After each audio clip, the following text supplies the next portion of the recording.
Hi friends, నా పేరు Surendra. Welcome back to my channel. Ritu versus Sanjana. Okay, favouritism versus suppression అని ఎందుకు పెట్టానంటే ఒక స్పెషల్ అనాలిసిస్. ఇది మొత్తం చూసాక కమెంట్ చేయండి. ఎస్, మీరు దీనికి సంజన మాట్లాడిన మాటలకి ముడిపెట్టకండి. సంజన మాట్లాడిన మాటలు తప్పు అని నేను ఆల్రెడీ చెప్పాను. ఎవరు ఎంకరేజ్ చేయరటువంటి మాటలు. దట్టు అంతమంది ముందు అంతమంది టెలివిజన్ చూస్తున్నాగా అటువంటి మాటలు మాట్లాడితే తప్పు. ఓకే, అది చెప్పేశా. కానీ ఇది ఒక డిఫరెంట్ యాంగిల్. గేమ్స్ గురించి పదే పదే రీతు అసలు సంజన ఏం ఆడలేదు, ఏం ఆడుతుంది, అసలు ఆ మాటే కనపట్టలేదు అన్నదానికి అసలు రీతు ఏం గేమ్ ఆడింది, సంజన ఏం గేమ్ ఆడింది, గత 3-4 వారాల నుంచి చూచాయిగా నేను అబ్జర్వ్ చేసి మీ ముందు పెట్టే ప్రయత్నం చేస్తా. సో మొత్తం వీడియో చూసాక కమెంట్ చేయండి. వీడియోస్ నచ్చుతుంటే లైక్ చేయండి. కొత్త వారిని ఎవరిని చూస్తుంటే please do subscribe and share it and hype it. Okay, like మాత్రం ముఖ్యం. ఇక్కడ సరే, సంజన మాట అన్నది తెలుసు. ఇక్కడ చాలామంది పాయింట్ రైజ్ చేస్తుంది ఏంటంటే సంజన గారు ఒక్కరే యూసేజ్ ఆఫ్ వర్డ్స్ చాలా హెవీగా వెళ్ళారు. కానీ ఇప్పుడు రీతు విషయంలో ఫస్ట్ నుంచి రమ్య వచ్చి చెప్పింది మీ ఇద్దరు అలా ఉంటున్నారు మార్చుకోండి అని. ఆ తర్వాత ఆయేషా వచ్చి నువ్వు లవ్ ట్రాక్ నడపడానికి వచ్చావని ఆమెతో గొడవైంది. ఇంకా ఆమె అయితే అసలు ఎవరు మాధురి గారు అయితే ఇంకా నెక్స్ట్ లెవెల్కి వెళ్ళిపోయి అన్హెల్దీ బాండ్ అది ఇద్దని గొడవ పడింది. ఓకే, అంతేందుకని బయట వాళ్ళు ఈవెన్ ఇంట్లో వాళ్ళు కూడా, అంటే ఇప్పుడు నీకు సాయి కానీ లేకపోతే తనూజ కూడా అంటది. కాకపోతే వర్డ్స్ వేరు. తనూజ అంటది, నెక్స్ట్ ఇమ్మాన్యుల్ కూడా అంటాడు వాళ్ళిద్దరు కొంచెము కలిసి ఆడుతున్నారు లేకపోతే క్లోజ్గా ఉంటున్నారు అన్న సెన్స్లో. కాకపోతే ఇక్కడ ఏమైనా ఎందుకు తప్పుపడుతున్నామంటే ఆమె వాడిన పదాలు. ఓకేనా, ఇది ఒక కాన్సెప్ట్. ఎందుకంటే నేను ముందే ఎందుకు క్లారిటీ ఇస్తున్నాను అంటే గేమ్స్ వేరు, ఇది వేరు. ఓకే, ఆ విషయంలో కొంచెం తగ్గించుకోవాలి సంజన, ఆ మాటల విషయంలో తగ్గించుకోవాలి. ఈరోజు సాటర్డే కొంచెం క్లాసే పడవచ్చు. ఓకే, ఇంకా దానికి కూడా చాలామంది సంజన ఫ్యాన్స్ అటువంటిప్పుడు మాధురికి రెడ్ కార్డు ఇచ్చారా లేకపోతే వేరే వాళ్ళకి రెడ్ కార్డు ఇచ్చారా అంటే వాళ్ళ ఇష్టం. బిగ్ బాస్ వాళ్ళు ఏదేం చేయొచ్చు. ఏం వాడిన పదాలు కొంచెం డోస్ ఎక్కువ ఉన్నాయి. సంజన గారికి గట్టిగా క్లాస్ పడే అవకాశం ఉంది. అసలు ఇవన్నీ పక్కన పెడితే ఈవెన్ మాధురి గారు ఏం చెప్తారు, వాళ్ళ అమ్మే వచ్చి నాతోటి ఆ అబ్బాయికి దూరంగా ఉండమని చెప్పమ్మా అంటే నేను బాత్రూంలోకి తీసుకెళ్ళి చెప్దాం అనుకున్నాను. సో ఇప్పుడు బయటే చెప్తున్నాను, నాకు ఒక టార్చర్ లాగా అనిపిస్తుంది, సంథింగ్ ఏదో అంటది. ఓకే, సరే, అది సంజన ఫ్యాన్స్కి ఆ మనీ మంచిగా కనిపించవచ్చు, వేరే వాళ్ళకి చెడు అనిపించవచ్చు. సంజనలో రియాలిటీగా చెప్పిందని కొంతమంది కనిపించవచ్చు. సంజన తప్పు మాట్లాడింది, ఎంత రియాలిటీని అలా మాట్లాడకూడదని కొంతమంది కనిపించవచ్చు. అది ఓకే, దాని గురించి మాట్లాడుకున్నాం. సాటర్డే వచ్చి క్లాస్ పెడతాడు. ఈ పర్టికులర్ వీడియో ఏంటంటే వీళ్ళు దొరికినప్పుడల్లా రీతు అంటున్న మాట ఏంటంటే అసలు ఆమె ఏం ఆడటం లేదు. తనూజాతో ఒక పారాగ్రాఫ్ చెప్తుంది, ఇమ్మాన్యుల్తో ఒక మీ అమ్మ చూడు అసలు ఏం ఆడిందని ఒక పారాగ్రాఫ్ చెప్తాను. అంటే అన్సీన్ కట్స్లో చాలా ఉన్నాయి. నేను ఈ బిట్ని తీసుకొని చేయాలనిపించింది స్పెషల్ అనాలిసిస్. ఇక్కడ చూద్దాం, ఫస్ట్ నుంచి చూద్దాం. ఈ అమ్మాయి మాటలకి అంటే ఈ అమ్మాయిని పుష్ చేస్తా ఫేవరిజంతో ముందుకు వస్తుంది అని చెప్పడానికి ఎన్ని ఎగ్జాంపుల్స్ ఇవ్వచ్చు అబ్బా. బెస్ట్ ఎగ్జాంపుల్ ఏంటంటే ఫస్ట్ పవరస్త్ర ఇమ్మాన్యుల్ వాడంగానే నువ్వు తప్పు చేసావు, ఆ పవరస్త్ర వాడాల్సింది. ఇది అన్సీన్ కట్స్లో ఉంటుంది, ఒక అన్సీన్ కట్స్లో. సో జనాల ఓట్లకి ఎక్కడ వాల్యూ ఉన్నట్టు అన్నట్టు అంటది కదా, అది ఒక ప్రాసెస్. నువ్వు ఆ ప్రాసెస్లో కదా నువ్వు సేవ్ అయింది. ఎందుకు అంత కంఫర్టబుల్గా మర్చిపోతుందో అర్థం కావట్లేదు. నేను చెప్తా చూడండి, విత్ పాయింట్ చెప్తా. ఇక్కడ ఫ్లోరా, శ్రీజ వీళ్ళిద్దరు ఎలిమినేట్ అయ్యేటప్పుడు ఫ్లోరా ఎలిమినేట్ అయ్యాక ఆ వీక్ డబుల్ ఎలిమినేషన్ జరిగితే రీతు అవ్వాలి. కానీ ఫార్మాట్ ప్రకారం శ్రీజాకి ఏదో వీళ్ళకి ఒక గేమ్స్ పెట్టి ఆ గేమ్స్లో నామినేషన్లో ఉండే వాళ్ళు ఒక్కొక్కరిని సేవ్ చేస్తా లాస్ట్లో శ్రీజాని పంపించేశారు ఏమి గెలిచినట్టు. ఓకే, సో అక్కడ ఏంటి, నీకు ఫేవరెటిజం జరగలేదా? యాక్చువల్గా ఓట్ల ప్రకారం అయితే తమరే వెళ్ళాలి, కానీ బిగ్ బాస్ నిన్ను ముందుకు తోసాడు అంతే. కానీ అది ప్రాసెస్, మనం ఏం చేయలేం. ఎంత మాట్లాడుకున్నా బిగ్ బాస్ అదే చేస్తాడు. ఒకటా రెండా అంటే ఎన్ని ఇంకా ఇప్పుడు ఏమో సేవ్ అవుతా వస్తుంది అన్నదానికి ఇంకో ఎగ్జాంపుల్ ఏంటంటే గత 3-4 వారాల నుంచి అసలు ఏం ఆడుతున్నావు, నీ ఆటే కనిపించలేదు కదా. ఎట్లా కనపడుతుంది అంటున్నా. నీకు వీళ్ళిద్దరికి ఛాన్స్ వచ్చినప్పుడు బిగ్ బాస్ ఈ అమ్మాయికి ఇస్తున్న ఆపర్చునిటీస్ ఒకసారి చూసుకోండి. ఏముంది, నువ్వు బయటికి వెళ్ళి కొంచెం ఒక సీక్రెట్ టాస్క్ ఆడి ఆ సీక్రెట్లో అవన్నీ కొనుక్కొని వస్తే నీకు ఒక ఛాన్స్ ఇస్తాను. అది ఏంది, మా లోపల కన్ఫెషన్ రూమ్లోకి పిలిచి చికెన్ అంతా పెట్టి ఇది ఆమె టాస్క్. ఇంకో టాస్క్ ఏంటి, అమర్దీప్ అండ్ అర్జున్ వచ్చి నువ్వు మాస్ మాధురి ఈజ్ డెడ్ అని రాస్తే నీకు ఛాన్స్ వస్తుంది. ఇది ఓకే. సో ఇటువంటి సిచ్యువేషన్స్లో ఇట్లా నీకు ఆపర్చునిటీ వచ్చేటప్పుడు ఓకే, నీకు అక్కడ ఆమెకి ఎక్కడ వచ్చింది ఆపర్చునిటీ? 2 టీములు డివైడ్ చేసినప్పుడు ఏ టీము ఆమెను తీసుకోలేదు కదా. ఏ టీము ఆమెను కంటెండర్గా తీసుకోపోయినా ఆమె ఎంతో కొంత ఆడింది, నీ మార్క్ చూపించావమ్మా అని అంటాడు నాకు. సార్ కంటెండర్గా లేకపోయినా నువ్వు కంటెంట్ చూపించావమ్మా అన్నట్టు అంటాడు. ఇక్కడ సంజన ప్రయత్న లోపం ఏమైనా కనిపిస్తుందా? ప్రతిసారి వాళ్ళకంటే చిన్నోళ్ళైనా పెద్దోళ్ళైనా వచ్చిన వాళ్ళని ప్రతి వాళ్ళని నాకు ఛాన్స్ ఇవ్వండి, నాకు ఛాన్స్ ఇవ్వండి అంటే గేమ్ ఆడే ఆట కోసం, గేమ్లో పార్టిసిపేషన్ కోసం, గేమ్లో ఇన్వాల్వ్ అవ్వడం కోసం ప్రతి నిమిషం ఆమె ట్రై చేస్తుందా లేదా? సంజన గారు ట్రై చేస్తున్నారుగా. సంజన గారు ట్రై చేస్తున్నప్పుడు ప్రయత్న లోపం ఎక్కడ కనపడింది? ఇప్పుడు నలుగురు నీకు ఇచ్చి ఆమె గేమ్లోనే లేనప్పుడు ఇంక కంటెంటర్గా ఎలా అయింది? నెంబర్ 1 అది ఒక వీక్ జరిగింది కదా. నెంబర్ 2 ఏం జరిగింది? రాజులు రాణులు. ఈ రాజులు రాణులు టాస్క్లో పాపం ఆమెకు అవకాశాలు రావటం లేదు. ఆమె నోరు నొక్కేసాం. ఒక రకంగా కాదు, కంప్లీట్ సప్రెస్ చేసేసారు. ఏ రేంజ్లో అంటే ఒక సాక్రిఫైజ్ అనే గేమ్తో అందరికీ సాక్రిఫైజ్లు చేయటం. ఇంకా ఆమె ఏం మాట్లాడితే కొంచెం ఆమె మాటల వల్ల కమాండింగ్ పెరిగి ఆమె ఎక్కడ పెరిగిద్దో అని చెప్పి అదేంది మౌనవ్రతంలాగా ఏదో అంటారు కదరా, ఏంద్ర అది? ఒక రోజు మొత్తం మాట్లాడకుండా జిప్పేస్తారు మూతికి. అక్కడ ఇట్లా చేస్తున్నారు ఆమెని. ఇక్కడ రాజులు రాణులు. బిగ్ బాస్ ఏమన్నా అమ్మా సంజన నీకు అవకాశాలు రావటం లేదు అని ఆమెను ఏమన్నా రాణింగ్ చేశాడా? ఆమె రాణింగ్ చేస్తే ఆమె ఆడిద్ది, చేయలేదుగా. రాణింగ్ చేసింది ఎవరిని? నిన్ను.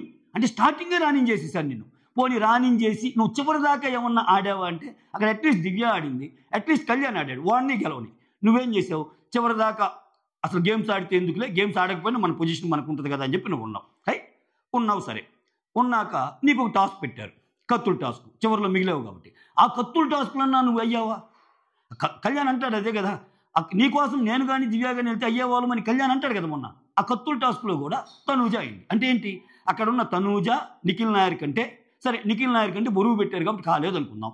నీవు తనూజలో కూడా తనూజ ఎక్కువసేపే ఉందిగా. సో అప్పుడు నువ్వు ఎక్కడికి గెలిచావు? నువ్వు గెలవలేదు కదా, నువ్వు ఆడి గెలవలేదు కదా. నీకు ఛాన్సెస్ వస్తున్నాయి, పార్టిసిపేషన్ ఉంటుంది. సో అది ఫేవరెటిజం వల్ల ఆమెకేమొస్తుంది? సప్రెషన్ వస్తుంది, తిట్లు ఉంటున్నాయి, ఆనగదొక్కడం జరుగుతుంది. ఓకే, ఇటువంటి కేసులో ఎలా ఆడిద్ది? అదొక సినారీ. నెక్స్ట్ ఇంకో సినారీ మాట్లాడతా. నిన్నగాక మొన్న ఏం జరిగింది? తనూజాకి కంటెండర్స్ని సెలెక్ట్ చేసే బాధ్యత ఇచ్చినప్పుడు తనూజ ఏం చేసింది? నలుగురిని, ఆమెకి ఫర్రోల్ని నలుగురిని ఒక బ్యాచ్గా తయారు చేసి ఆమెకి ఎగనెస్ట్ వాళ్ళు నలుగురిని ఒకలాగా తయారు చేసింది. అక్కడ క్లియర్ కట్గా గేమ్ వీళ్ళే విన్నే అయ్యే విధంగా డిజైన్ చేశారు. ఎందుకని? ఇక్కడ ఏం పక్కన ఎవరెవరిని పెట్టారు? రీతు పక్కన కళ్యాణ్ స్ట్రాంగ్, డిమాండ్ స్ట్రాంగేగా వాళ్ళిద్దరు. రీతు, కళ్యాణ్, డిమాండ్, సుమన్ కొంచెం వీక్ అనుకున్నాం. అటెవరు? భరణి గారు, సంజన. భరణి గారికి హెల్త్ బాగాలేదు, సంజన అంత లేదు. భరణి గారికి అదే కదా ప్రాబ్లం, హెల్త్ బాగాలేకే కదా ఆయన అంత ఆడలేకపోతుంది. సో మిగిలిన వాళ్ళు అంత స్ట్రాంగ్ ఎవరన్నా ఉన్నారా? దివ్య మీతో పోల్చుకుంటే వీకేగా. ఇక్కడ కూడా నువ్వు చివరిదాకా పోవడానికి రీజన్ ఏంటి? నువ్వు ఆడావా? నువ్వు ఆడలా. నీ ప్లేస్లో కళ్యాణ్, డిమాను వాళ్ళు లోపలికి బలైపోయి నువ్వు ఒక్కసారి కూడా కాలేదు కదా అని నిన్ను గెలిపించారు, కంటెండర్గా గెలిపించారు. ఎస్, ఇక్కడ చూడండి, మళ్ళీ కంటెండర్గా గెలిచాక కూడా సుమన్ అండ్ నీకు జరిగినప్పుడు ఒక్క మాట తనూజ కానీ, సుమన్ గారు మీరు తప్పు పెట్టారు, అన్ని పోస్ట్ పెట్టింది మీరే, మీరు తప్పు పెట్టారు, జస్ట్ అది ఫ్లిప్ చేసి పెట్టుకోండి అంటే సుమన్ ఈజ్ ద విన్నర్. నీకంటే ముందు ఆయన పెట్టేశాడు. అంటే ఇక్కడ కూడా ఆయన చేసిన ఒక టెక్నికల్ పొరపాటు వల్ల ఆయన ఓడిపోయాడు తప్పితే ఓవరాల్ టాస్క్లో ఆయన వచ్చి నీకంటే ముందు ఆడాడుగా బాగా. అంటే సుమన్తో కూడా నువ్వు ఆల్మోస్ట్ ఓటమి అంచుల్లాగా వెళ్ళావు. అక్కడ డిమాండ్ ఆ పాయింట్ ఎత్తడం, తనూజ దాన్ని ఇచ్చేయటం, దానివల్లగా గెలిచింది. సో ఇక్కడ ఎక్కడ ఇంకా అంటే నీకు ఫేవరెటిజం జరుగుతుంది కాబట్టే ముందుకు వెళ్తున్నావు. అంటే ఏమో ప్రతిసారి ఛాన్స్ వచ్చిన ప్రతిసారి సరే ఆమె ఏమంటుంది? నేను మీ అంత ఆడలేకపోవచ్చు, 100% నాకు చేతనైనంత ఇస్తా, ఓకే, నాకు చేతనైనంత ఆడతా అంటుంది. ఓకే, ఆడుతున్నప్పుడు ఏంటి? ఇప్పుడు ఆమె చేసి చెడు పనులు తప్పుపడతాం. ఇప్పుడు దొంగతనం చేస్తుంది, ఏదో భరణి గారు టాబ్లెట్స్ దొంగతనం చేసిందంటే అది తప్పు. ఆ తప్పును తప్పులాగా మాట్లాడదాం, అటువంటి చేయకూడదు. హెల్త్ ఇష్యూస్ వల్ల అసలు ఆడుకోకూడదు. సో ఇక్కడ రీతు కంపారిజన్లో అస్సలు ఆమె కనపడటం లేదు. ఇంకో మాట అంటే తెలుసా రీతు దాంట్లో అసలు యాక్చువల్గా ఈ టాస్క్ ఉంటుంది కదా, ఏ టాస్క్? అరే ఉదయం అన్సీన్ కట్స్ చేసినప్పుడు ఒక టాస్క్ ఉంటుంది కదా, ఆ టాస్క్ ఏంటి? అన్సీన్ కట్స్ చూస్తున్నప్పుడు ఒక టాస్క్ రా, ఆ టాస్క్లో ఆ టాయ్ టాస్క్ అప్పుడు ఒకసారి నేను నామినేషన్ చేశాను, ఆమెది బాగలేక గేమ్ పరంగా తీసుకొచ్చి ఇక్కడ పెడుతుంది. నెక్స్ట్ కూడా కళ్యాణ్ నువ్వు నామినేట్ చేసావు అనేసరికి నేను చేయలేదు, మళ్ళీ ఇప్పుడు ఛాన్స్ వచ్చింది చేశానంటే నువ్వు కళ్యాణ్ నామినేట్ చేసావు కాబట్టి చేయలా. యు ఆర్ ఏ క్లవర్, అది మాకు తెలుసు. నువ్వెందుకు ఆల్రెడీ 1-2 ఓట్లు పడ్డప్పుడు సంజన అయిపోద్ది, సంజన అయినప్పుడు దివ్యాన్ని కూడా దోస్తే అయిపోద్ది అని చెప్పి దివ్యాని, అప్పటికి దివ్య అంటది కదా నాకు తెలుసు ఇప్పుడు నువ్వు నన్ను ఎందుకు చేస్తున్నావు అని. సో అట్లా ఓకే, అది లాజికల్ థింకింగ్, నీ యొక్క తెలివితేటలు అనుకుందాం కాసేపు. అంటే ఇక్కడ ఏది ఏమైనా కొంచెం స్ట్రైట్ ఫార్వర్డ్గానే ఉందిగా. సంజన ఆట అంతేం వేరే సీజన్లో అయితే సంజన ఆట నచ్చదని చెప్పేవాడిని నేను. ఎందుకంటే ఆమె ఓన్లీ ఫస్ట్ వీక్స్ కొంచెం దొంగతనాలు ఆడింది, కొంచెం ఏది చేసినా ప్రజెన్స్ అయితే ఆమె వల్లే వచ్చింది స్టార్టింగ్ ఆఫ్ ది వీక్స్లో. కానీ మిగిలిన సీజన్స్లో పోల్చుకుంటే ఈ సీజన్లో అందరూ ఎవరున్నారు? కొంచెం సేఫ్ ప్లేయర్లు, కొంచెం ఇట్లా ఆడే వాళ్ళేగా. వాళ్ళ మధ్యలో అట్లీస్ట్ నిజాన్ని కొన్నిసార్లు గేమ్కి సంబంధించిన విషయాల్ని నిర్భయంగానే చెప్తుంది కదా. చెప్తున్నప్పుడు ఎక్కడ తేడా అనిపించింది? సో ఇవన్నీ చూసినప్పుడు ఏమనిపించింది అంటే, ఏంది అసలు ఈ అమ్మాయికి ఒక ఫేవరెటిజం లేకపోతే, బిగ్ బాస్ అనే అతను పుష్యకపోతే ఇప్పుడు కూడా మానేస్తూ ఉంటుంది. నా లక్ చాలా బాగుంది, సో నిజంగా ఈ వీక్ నేను కెప్టెన్ అవ్వబట్టి మొత్తం వచ్చేస్తున్నారు, అందరూ వచ్చి నన్ను పలకరించడం, నన్ను చూడటం అంటే బిగ్ బాస్ తలుచుకుంటే ఒకసారి ఏదేం చేయగలడు. సో ఫ్యామిలీ వీక్లో తనూజ, ఇప్పుడు నువ్వు, అదొక ప్యాటర్న్ అంతే. అది ఎలా ఎందుకంటే మనం చెప్పలేం, అలానే అవుతాయి. చూసేదానికి మనకు అన్నీ కరెక్ట్గానే అనిపిస్తుంది. నేనైతే బలంగా నమ్ముతా బిగ్ బాస్ అనుకోండి ఏమీ జరగదు అక్కడ. ఓకే, ఇప్పుడు సింపుల్ అండి. హౌస్లో 20 మంది వస్తారా? ఒక 13 మంది 14 మంది కెప్టెన్లు అవుతారా? అందరు ఎలా అవుతారు కెప్టెన్లు? ఒకటి గుర్తించండి. అయ్యేసరికి ఒకరిద్దరు అందరు కెప్టెన్లు అవుతారు. ఎందుకు అంటే ఏంది అక్కడ? ఒకసారి 2 సార్లు జరిగినా కానీ మూడోసారి జరగని వాళ్ళకి కెప్టెన్ అయ్యే విధంగా స్కెచ్ చేయటమో, లేకపోతే వాళ్ళు అయ్యే విధంగా ఓటింగ్ జరపటమో, ఇంతేగా వెళ్ళేది. ఈ ప్రాసెస్లోనే అయ్యేది. సో ఇది నాకు అనిపించింది క్లియర్గా.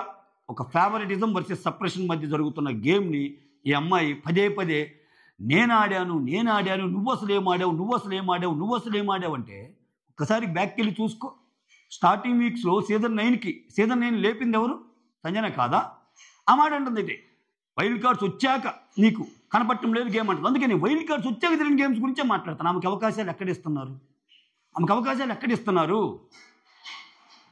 సో ఎక్కడే కానీ అంటే ఇప్పుడు నువ్వు ఆమెకి సాక్రిఫైస్ చేసావు, చాలాసార్లు నిన్ను మెచ్చుకుందిగా, చాలాసార్లు నిన్ను ఏముంది, ఆ అమ్మాయిని ఏదన్నా ఒక మాట అన్నా నా వల్ల కాదురా, అనలేను, చాలా బొబ్బులీగా ఉంటుంది, నాకు ఇష్టమైన అమ్మాయి, ఇంకా పరిధికి మించి పదే నువ్వు ఆమెని టార్గెట్ చేసే విధంగా మాట్లాడతా బ్యాక్ సైడ్ అందరికి చెప్తా ఉంటే, ఆమెకి ఇప్పుడు నిన్న కూడా ఆమె ఏం చేసింది, ఆమె మధ్యలో వచ్చి రీతు మీదే మెగరల.